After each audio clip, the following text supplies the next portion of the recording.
Oiê, tudo bem com vocês? Quem não me conhece, meu nome é Laura Manete e no vídeo de hoje eu tô gravando um manual de sobrevivência escolar, na verdade pra faculdade, né, do bicho. Esse vídeo serve tanto para estudantes da área da saúde e também acho que pode servir para bichos de outros cursos. Antes de começar o vídeo, quero pedir pra vocês se inscreverem no canal pra nos ajudar a bater a meta de 200 inscritos, porque eu tô trazendo bastante conteúdo e eu acho que esse conteúdo pode ajudar vocês, então me ajudem também se inscrevendo e curtindo esse vídeo. Bora pro vídeo. Primeiramente, se tu é bicho, quero te dar os parabéns, independente do curso que tu tenha entrado, vai ser uma nova fase muito legal na tua vida, então seja bem-vindo ao mundo da universidade e eu quero começar dando dicas pra vocês. Se tu for ingressante de medicina, com certeza tu já ouviu aquela frase de que o estudante de medicina não consegue ter vida. E isso é uma coisa que eu quero dizer pra vocês que não tem necessidade. Organização é a chave de tudo. Tem agenda, planeje teus horários, tanto horários de aula, horários de estudo, horário de treino, horário de lazer, porque tu não pode simplesmente sair estudando igual um louco e esquecer de te exercitar, esquecer de relaxar, de ver um filme, de ir no cinema, de fazer uma atividade física que faz bem tanto pra mente quanto pro corpo. Com o tempo a gente vai aprendendo que tempo se faz. É a gente que vai fazer o nosso tempo conforme o planejamento. Dá tempo de fazer grande parte das coisas, sei que não é todo dia que vai dar pra fazer tudo, mas tempo a gente que faz. Se a gente não tiver organização, realmente não vai sobrar tempo pra nada, e caso tu seja organizado, tu vai ver que tu consegue fazer muito mais coisas no teu dia do que tu imaginava. Quero quebrar um pouco do mito também de que depois que tu passa no vestibular, a tua vida vai ficar super relaxada, super tranquila, porque medicina é um curso para quem realmente está preparado para estudar para o resto da vida. Claro que vocês não têm que se anular, como eu já disse, e não tem que resumir a vida inteira só o curso de medicina, porque a gente vai ter que estudar durante a graduação de 6 anos, depois durante a residência e depois de se formar também para se manter atualizado. Mas quero te preparar também para que tu saiba que a faculdade, o primeiro semestre, por mais que tenha muita integração, muita festa, novas amizades, vai descobrir que tu vai precisar passar de limites que tu não imaginava antes, que tu vai estudar e aprender uma carga de conteúdos muito maior do que tu imaginava. Um choque também é porque quando a gente está estudando para Enem, a gente fica revisando e estudando várias vezes conteúdos que a gente viu ao longo do ensino fundamental e ensino médio. E quando tu entra na faculdade, é muita coisa nova, muita coisa que tu não viu, que tu nunca teve base de nada parecido com aquilo, e tu acaba te descobrindo muito mais forte, tu acaba tendo que ser muito mais forte e aprender uma carga de conteúdo muito maior. Então não ache que só porque tu passou do vestibular vai ficar tudo muito mais tranquilo, mas com certeza não vai ter mais toda aquela pressão emocional que tinha, né? Na época de passar no Enem, de ficar te questionando da tua capacidade, mas também não chegue achando que vai ser super tranquilo, super fácil, que tu não vai precisar estudar horrores, porque tu vai ser um pouquinho mais tranquilo, tem semanas que tu não vai precisar estudar, tem semanas que tu vai ter que estudar muito, a carga emocional vai ser um pouco mais tranquila, mas não fica achando que tu vai chegar e não vai precisar estudar, porque pode ser que depois na semana de provas tu te aperte e te prejudique. Então eu acho importante dar esse alerta, mas claro, não tô recomendando que tu desista do curso, é só pra tu não levar um choque, igual quando a gente acha que quando a gente passa no vestibular vai ser a coisa mais linda do mundo, a faculdade, e aí depois tu tá lá dentro e aí tu começa a ter que estudar coisas que tu não gosta, tu começa a ter que fazer milhares de trabalhos, tanto individuais quanto principalmente em grupos, de coisas que às vezes parece que não faz sentido tu estar estudando aquilo, tu estar fazendo trabalhos daquilo. Então eu acho importante falar pra vocês que o ciclo básico é mais chatinho. Foi uma coisa que me ajudou, porque eu conhecia muita gente que já tinha cursado medicina, eu conheço muita gente que tá entrando no internato, então já passaram pelo ciclo básico, pelo clínico, e agora estão entrando no internato, como o Júnior mesmo, que grava vídeos aqui pro canal, ele tá entrando no internato agora, então eu tenho um pouco de contato com as pessoas que estão mais à frente no curso, e foi muito bom quando eu entrei saber que o ciclo básico seria chato. Inclusive, antes de eu entrar, era uma coisa muito difícil de acreditar, porque o meu sonho era estar ali dentro da faculdade, o meu sonho era visitar as UPAs, visitar as UBSs, ter aulas de anatomia. Realmente essa parte é muito legal, mas também tem muita coisa na faculdade que não se resume só a isso. Foi legal eu já ter tido esse alertinha antes, porque mesmo assim foi um choque não ser aquele mundo das maravilhas que eu tava esperando. Mas também tem muita matéria legal, a parte prática é sensacional. E eu acho muito importante avisar isso pra vocês, não pra desestimular, mas pra vocês não acharem que depois do primeiro, segundo mês de aula, vocês estarem sobrecarregados e achando que a faculdade é chata, achando que vai ser isso os 6 anos inteiros, porque não vai.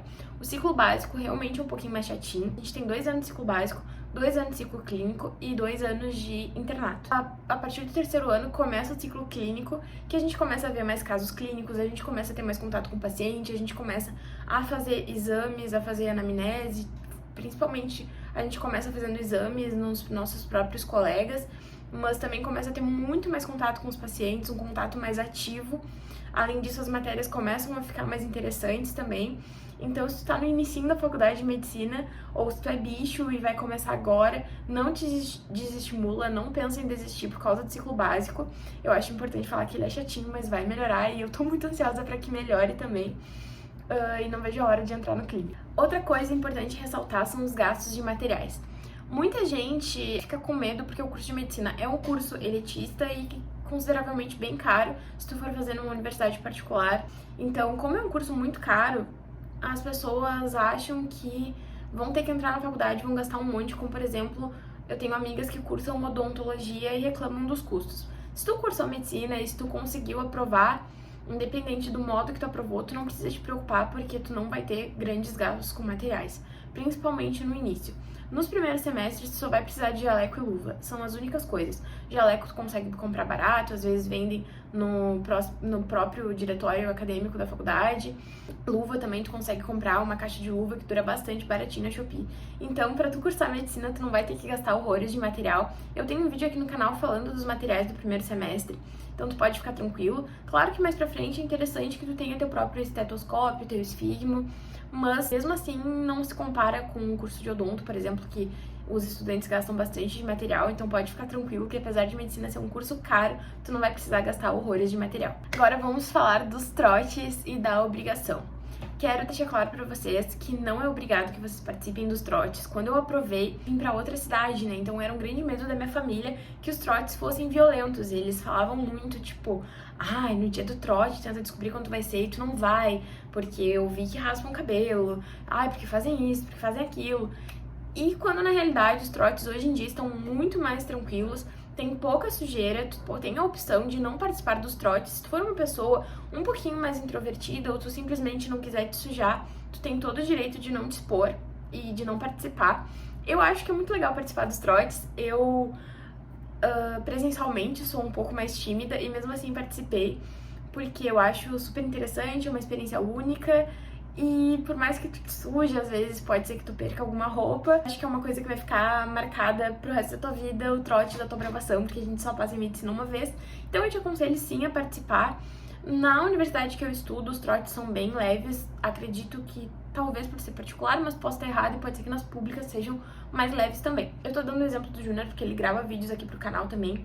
O trote dele, que foi na Unipamp em Uruguaiana, ele perdeu um monte de roupa porque deram tipo um banho de erva mate com óleo. E aí não saiu das roupas e ele perdeu as roupas daquele dia. Mas mesmo assim, quando tu vai pro trote, eles te avisam pra tu ir com uma roupa mais escura, ou se tu for te sujar, uma roupa mais velhinha, eles avisam, são bem conscientes.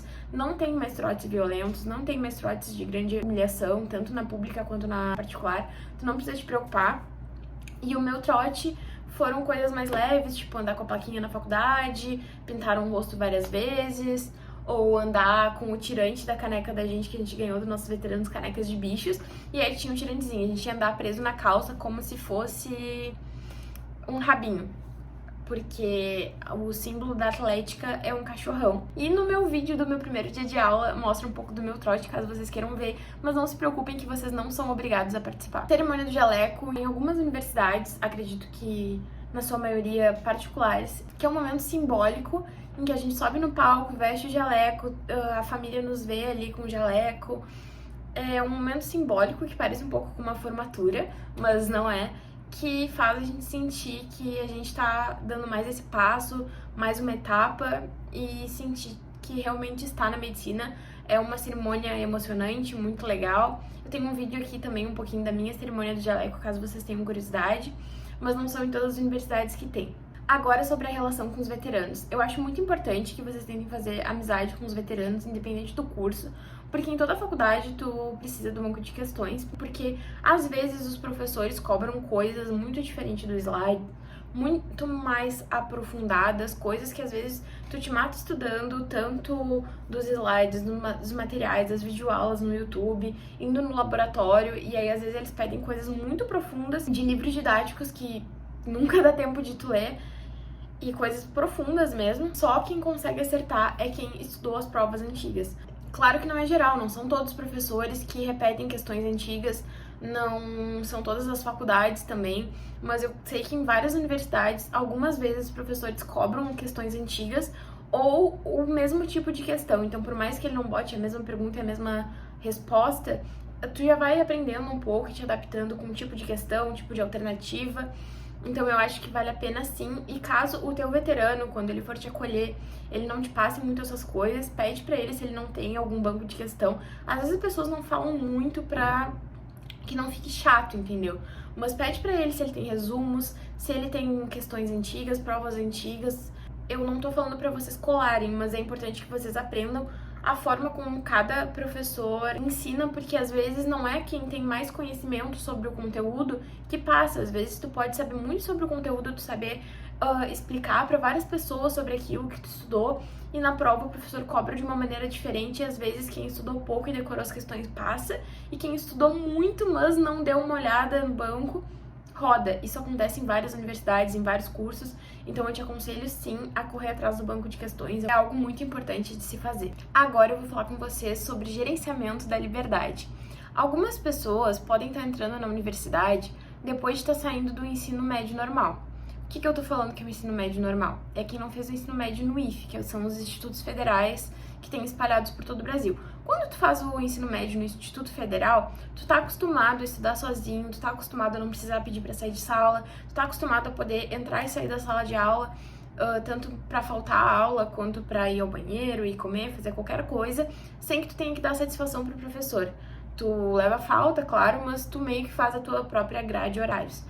E essa é uma liberdade que nem todas as pessoas têm durante o ensino médio. No cursinho é a mesma coisa. Se tu fez cursinho, tu aprendeu a ter disciplina, tu aprendeu a estudar sozinho, tu aprendeu a planejar teu tempo, porque tu também tem essa liberdade. Mas caso tu tenha passado diretamente do ensino médio normal para a faculdade, independente do curso, tu vai ter que lidar com a liberdade e com responsabilidade sobre isso.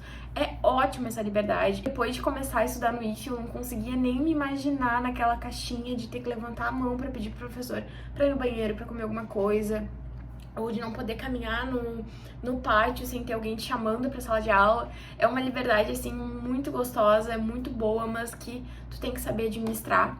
Inclusive, na faculdade de medicina, às vezes, tu tem que matar uma aula que não é tão importante pra estudar pra prova de outra matéria que é mais importante ou mais difícil. Então, isso infelizmente acontece porque a nossa carga horária semanal é muito grande, então quase não sobra tempo para estudar em casa. Tem algumas pessoas que faltam aula por causa disso, mas tem algumas pessoas que faltam aula para ir beber cerveja. Então, uma dica muito importante para ti que tá entrando na faculdade é que tu saiba gerenciar teu tempo. Tu pode sair, tu pode te divertir, tu pode ter teus amigos, mas não caia no erro de bagunçar muito nessa tua carga horária, de faltar as aulas que tu não pode faltar, de cair tua frequência, ou de tu faltar aulas importantes com conteúdo difícil que depois vão te prejudicar na semana de provas, ou te prejudicar até como um futuro médico, porque tudo que a gente tá aprendendo, tudo que a gente tá construindo no nosso currículo ao longo dos anos é o que vai nos tornar um bom médico. Vocês são responsáveis pela própria formação de vocês. Nota não é tudo. Não fiquem sofrendo, não fiquem chorando porque o coleguinha tirou 9, tirou 10 e tu tirou 6. Às vezes tu só não teve acesso ao banco, ou às vezes tu tava mais preocupado em aprender do que a decorar, e aí tu foi pesquisar coisas além do que o professor disse, ou estavas lendo algum artigo interessante que vai contribuir para tua carreira no futuro. Então, se tu estiver aprovando com 7, 8, ficando na média da tua universidade, não fique surtando porque o coleguinha tá tirando uma nota maior do que tu, porque pode ser que tu esteja fazendo outras coisas que estejam contribuindo para que tu seja um bom médico no futuro. Tem muitos professores que não se baseiam nos artigos científicos mais atualizados, tem muitos professores que sobrecarregam, pegam muito pesado nas provas, mas não quer dizer que tu não tenha conhecimento sobre o assunto, só que tu não te aprofundou como aquele professor queria, ou pode ser que tu esteja fazendo outras atividades relacionadas à faculdade também. Então, nota não é tudo. E a formação de vocês abrange muito mais coisas do que apenas nota. Então, para que vocês realmente aprendam, eu aconselho que vocês tenham métodos de estudo ativo, como, por exemplo, o Anki, que é um método que eu gosto muito, que eu vou lendo o material, separo o que é mais importante e coloco no Anki, que é um aplicativo de flashcards, onde eu coloco ali fazendo perguntas pra mim e depois ele me mostra com uma revisão espaçada, dependendo da frequência dos meus acertos ou erros, dá pra deixar tudo bem organizadinho, vou deixar aqui uma foto de como é meu Anki, depois vou gravar um vídeo também explicando como estudar pelo Anki pra vocês. Mas também tem outros métodos de estudo ativo, vocês podem descobrir qual vocês se encaixam mais, mas não é só ficando sentado, parado, assistindo uma videoaula e mais videoaula e mais videoaula que vocês vão aprender. É muito conteúdo, vai entrar num ouvido e vai sair no outro. Então, busquem um modo de estudo ativo que vocês se identifiquem mais, porque é o que vai te ajudar a aprender para que tu consiga lembrar do conteúdo ao longo dos anos, porque medicina é um curso muito longo, tem coisas muito importantes que não adianta tu aprender para a prova da semana que vem e esquecer pro resto da vida, por mais que muita coisa aconteça isso. É importante que para vocês realmente aprendam, usem algum método de estudo ativo. Por mais que os resumos manuscritos sejam a coisa mais linda do mundo, não vai ter tempo de fazer, porque é muita matéria, muita carga horária, tu não vai ter tempo de fazer tudo arrumadinho, tudo enfeitadinho, tudo cheio de detalhes, e muito menos de voltar para reler tudo aquilo depois. Eu gosto dos resumos, eu gostava muito de escrever à mão também, mas é uma coisa que ao longo do tempo tu vai ser obrigado a abandonar para gerir tudo.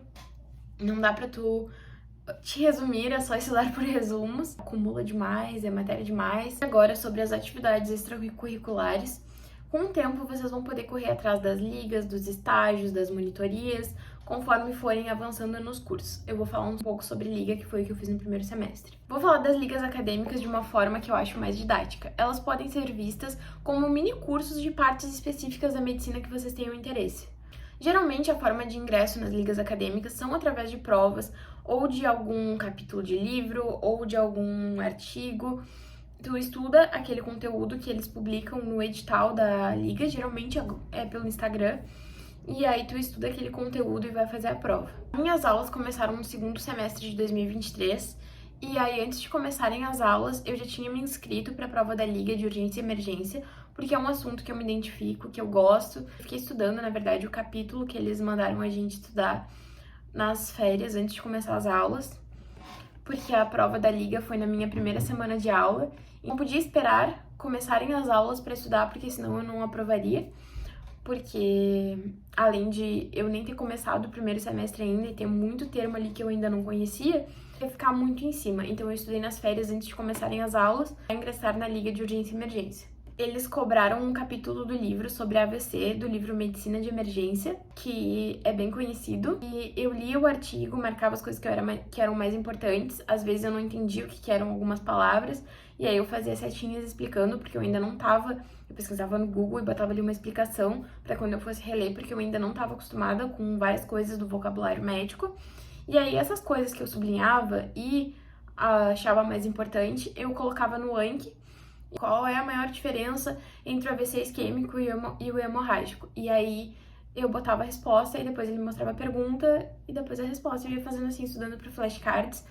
Eu passei na minha primeira semana de aula na liga de urgência e emergência e eu fiquei muito feliz com isso. E diferentemente do que muita gente aconselha, que é deixar passar o primeiro ano para começar a entrar em atividades extracurriculares, eu aconselho tu entrar em alguma liga sim no primeiro ou no segundo semestre, porque, claro, que tu tem que entrar em alguma liga que tu te identifique. Tu não tem que só encher currículo, porque tu vai passar por muitas coisas ao longo da faculdade, tu vai conseguir preencher teu currículo para residência, ligas também não pontuam tanto assim, para tu ficar fazendo ligas ou estágios em coisas que tu não te interessa.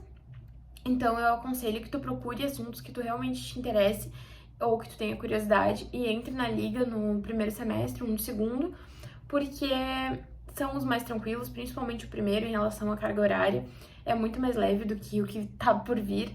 E a liga é uma atividade extracurricular um pouco mais passiva, porque por mais que tu, principalmente no início da faculdade, quando tu participa de uma liga, tu vai mais assistir palestras ou fazer atividades práticas, como por exemplo, a gente teve atividade prática onde a gente aprendeu a fazer RCP nos bonecos de treinamento, que é a ressuscitação cardiopulmonar. A gente aprendeu a fazer torniquete, eu não sabia. Na minha cabeça, pelo que eu via nos filmes, eu achava que era tipo pegar um pano e fazer um torniquete, sendo que tem um equipamento específico para tu fazer o torniquete. A gente aprendeu também a fazer a imobilização do pescoço e do corpo em acidentes. Então, foram atividades muito legais, mas foram coisas mais passivas, não é igual dar plantões, como a gente faria nas ligas mais futuramente. E como a carga horária do primeiro semestre é um pouquinho mais tranquila, eu aconselho a vocês a fazerem atividades extracurriculares mais passivas, como ligas, porque além de ser muito legal, nas universidades públicas, geralmente tu não precisa pagar para participar das ligas. Na universidade particular, no estudo, a gente teve que pagar R$ 30 para participar da liga. E a cada liga que tu participa do semestre, tu precisa pagar R$ 30 também. Ou na liga de cirurgia, por exemplo, quando atividades práticas em que ficam ensinando sutura na sintética, tu também precisa pagar um valor pelo material, acho que é uns R$ 20, mas na universidade particular tu tem que ficar pagando esses pequenos valores para participar das ligas. Mas eu super aconselho vocês a participarem, é uma experiência muito legal e faz com que vocês se integrem cada vez mais na universidade. Além disso, existem outras atividades extracurriculares, como congressos e monitorias. Fazer parte da atlética, publicar artigos científicos, publicar trabalhos. Eu acredito que seja melhor tu te adaptar e conhecer mais a faculdade antes de tentar fazer essas coisas, porque como bicho a gente ainda conhece muita pouca coisa. Então deixem pra conhecer e se adaptar melhor ao ambiente antes de procurar essas coisas que levam um pouquinho mais de esforço e envolvimento. E por último, mas não menos importante, eu vim falar do tópico amizades. Não precisa te desesperar para fazer amizades. Não seja antipático também, mas não precisa fazer que isso seja uma meta de vida e que tu saia te desesperando e tentando te encaixar a todo momento. Principalmente se tu tá cursando faculdade longe de casa e algumas pessoas já estão entrando com seus grupinhos de amigos porque já são daquela cidade, não se preocupem. As amizades vão fluir naturalmente com o tempo, tanto referente aos grupos de trabalho, ou às visitas da UBS, ou vocês vão vendo quais pessoas vocês se identificam mais com a personalidade mesmo e acabam se aproximando naturalmente. Claro que se tu ficar muito isolado, tu também não vai estar dando abertura para que as pessoas se aproximem de ti, mas não fiquem numa busca desesperada por fazer amizades, porque no início até parece que a turma é totalmente unida, que todo mundo se ama, todo mundo tá feliz, porque tá todo mundo muito emocionado, porque é bicho, mas rapidinho as panelinhas começam a se fechar e não se desesperem se vocês não estiverem dentro de uma. É interessante ser amigo de todo mundo, se dar bem com toda a turma, claro, mas não se desesperem se vocês não tiverem um grupinho fechado imediatamente, porque ao longo do semestre, ao longo das atividades práticas, vocês vão vendo onde vocês se encaixam mais. A turma geralmente é muito grande, geralmente as turmas têm mais de 60 alunos, então é difícil tu conhecer todo mundo tão rápido assim, e é difícil tu saber com qual pessoa tu mais te identifica de cara, então não precisa ficar preocupado e também não precisa ficar fingindo ser alguém que tu não é ou agindo de formas que tu não agiria para tentar te encaixar num grupo que não é compatível contigo. Então eu acredito que vai ser muito sofrido tu tentar sustentar uma máscara para tentar te encaixar e tentar fingir que tu é alguém que tu não é. Seja tu mesmo, que tu vai achar pessoas que se identifiquem contigo, fica tranquilo. E também montem um grupo de trabalhos. Não tem problema nenhum que vocês tenham um grupo de pessoas que vocês são mais próximos, como amizade, e um grupo de pessoas que vocês se identificam mais para apresentar trabalhos. Porque às vezes tu pode ser a melhor amiga dessa pessoa, vocês adoram se divertir, adoram ficar juntas no momento de lazer, mas não combinam na hora de fazer um trabalho. Ou pode ser que tem um grupo de pessoas que vocês se encaixam um monte e tem a mesma responsabilidade, as mesmas preocupações na hora de apresentar um trabalho, mas não são tão próximos na hora da faculdade. Não tem problema, eu acho que é uma decisão de muita maturidade tu conseguir separar as coisas do que tu ficar insistindo em fazer trabalho com pessoas que são tuas amigas, mas que vocês não combinam e acabar gerando brigas e talvez até perdendo uma amizade, sendo que não tem necessidade de fazer tudo junto. Eu acho que é de muita maturidade saber separar as duas coisas. É muito importante que ao longo do primeiro semestre tu consiga identificar quais grupos de trabalhos vocês conseguem se adaptar melhor para fluir ao longo da faculdade e futuramente talvez até no internato. Eu acho que é por isso que os professores nos sobrecarregam tanto no primeiro semestre de trabalhos em grupos. Às vezes parece que é umas coisas, tipo, super idiotas que dava pra uma pessoa fazer e eles nos fazem fazer grupos de 7 pessoas. Acho que é mais pra gente interagir, pra gente conhecer os colegas. E eles batem muito na tecla de quebrar aquele paradigma de que o médico tem um conhecimento supremo ou daquele médico que toma todas as decisões sozinhas e não sabe trabalhar em equipe, não sabe trabalhar em grupo. Então eu acho que eles batem muito na tecla de querer mudar esse mindset, por isso também que eles fazem a gente fazer tantos trabalhos em grupo, para que a gente saiba trabalhar com outras pessoas, entender o posicionamento, porque isso vai se estender pro resto da vida. A gente tem que lidar com pessoas que pensam diferente com a gente, tem que trabalhar com pessoas que agem diferente da gente, então eu acho que isso também faz parte do aprendizado que eles estão tentando passar pra gente no primeiro semestre da faculdade. Então é isso, bicho. Seja bem-vindo ao mundo acadêmico. Se esse vídeo te ajudou, não esquece de te inscrever no canal. Qualquer dúvida que tu tenha, tu pode deixar aqui nos comentários ou me procurar no Instagram. Eu espero que teu início de faculdade seja maravilhoso e até o próximo vídeo.